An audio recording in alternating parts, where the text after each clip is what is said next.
Hey guys, Kathy Bullock here. So today I want to show you where you can get the forms that you need moving forward to send your earnest money to the closing attorney.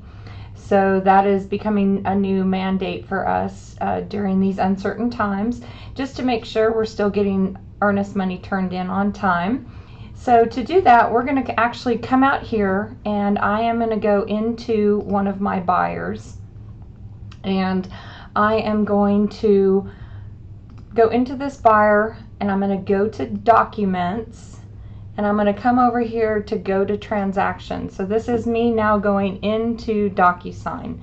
So this is not any different than where you're getting your forms from. I just want to make sure that you see the form and you're clear on the type of form that you're needing. So from here I will come in and I'm going to add a document. So I'm going to come over here to add, and then I'm going to come down to DocuSign forms. And I'm going to go into the GAR forms. So I'm going to come here and go to GAR forms. And I'm actually going to look up, let's see if it'll, there you go. So it is an F510 and an F511. Those are the two forms that you will need to have to be able to have the closing attorney hold your earnest money. You will need to complete them both for this to happen. Now, part of this is the closing attorney actually has to sign on the, so this is the F510, and the closing attorney does not have to sign this one, although it does need to be completed. So you will want to make sure that you have an exhibit letter. Exhibits will be in a letter, A, B, C, D, E, F, G, making sure you have in all of the pertinent information, and who must the broker, who must be a broker in this transaction. So you're asking if it's an alternate holder, which is going to be the closing attorney. So you'll put in the closing attorney's name here, their address, their phone number, their email, and then both buyer and sellers will have to initial this one. Then when we come over to the F511, it's basically going to look the exact same, although on this form the closing attorney must sign. So this could actually hold your contract up by waiting on this to be signed.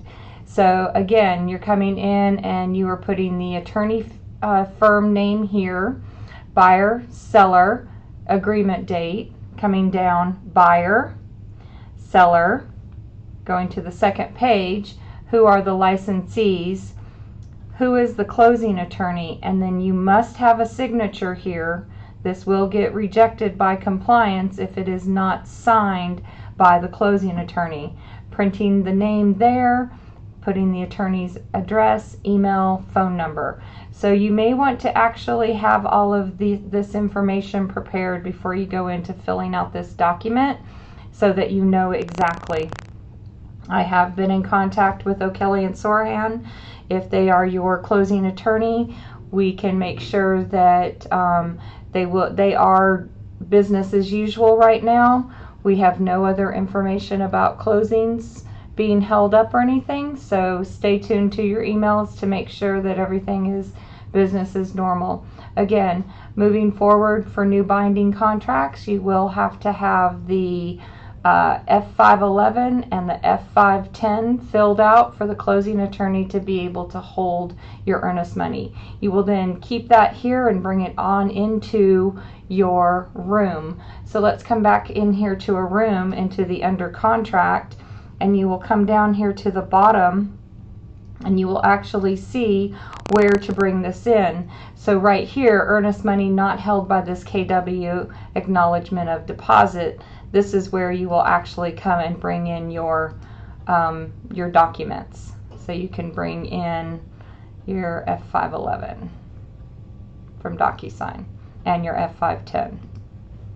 Okay, so it will not be earnest money held by this KW. Never put anything there. This will be earnest money not held by this KW. You will bring your F511 and your 510 into this bucket right here prior to submitting it for compliance.